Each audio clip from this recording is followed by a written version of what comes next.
from across the ideological spectrum, not only violating free speech rights, but also undermining the health and safety of women, LGBTQ plus people, young people, and others who are the avowed beneficiaries of such censorship.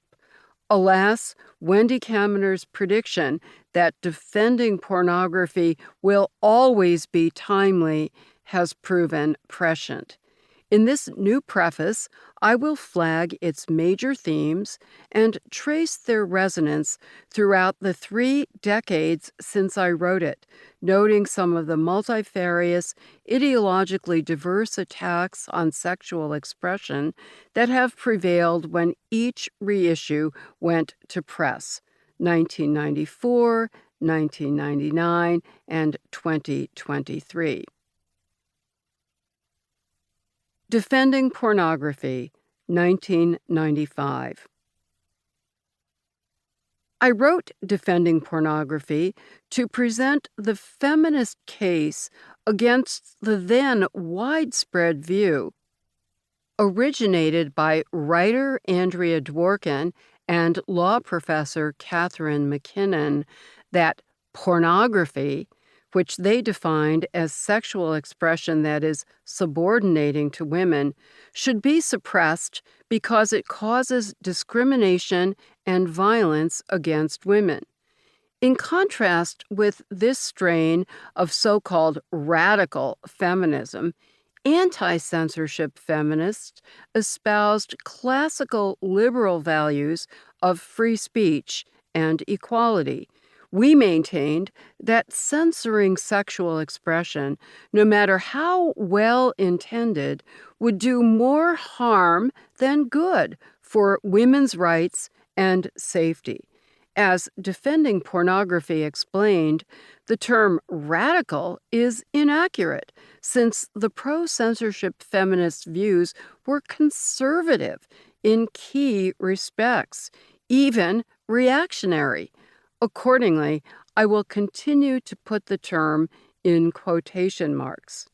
To be sure, liberal free speech principles would permit the government to restrict sexual expression, along with other forms of expression, if it could show that the expression directly, imminently caused or threatened great harm, such as discrimination or violence against women, and that the restriction was necessary to avert the harm.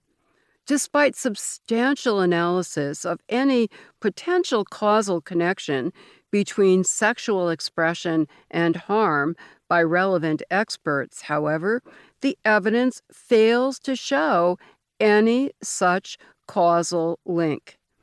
The lack of evidence substantiating any harmful impact of sexual expression, which Defending Pornography discussed in detail, was reaffirmed by a federal judge just before this preface went to print.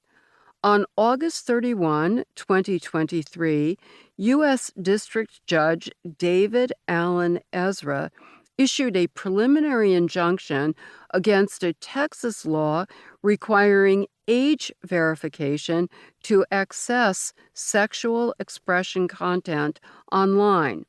The law's stated aim was to protect children from the alleged adverse impacts of such expression.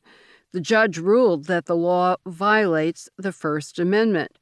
Considering the evidence in the most favorable light from the government's perspective, Judge Ezra explained that the relevant science shows, at best, substantial disagreement among physicians and psychologists regarding the effects of pornography. He cited a 2022 study of anti-pornography advocacy from 1984 to 2018, which concluded that the anti-pornography movement is growing more connected to religious conservatism than views about scientific authority. Moreover,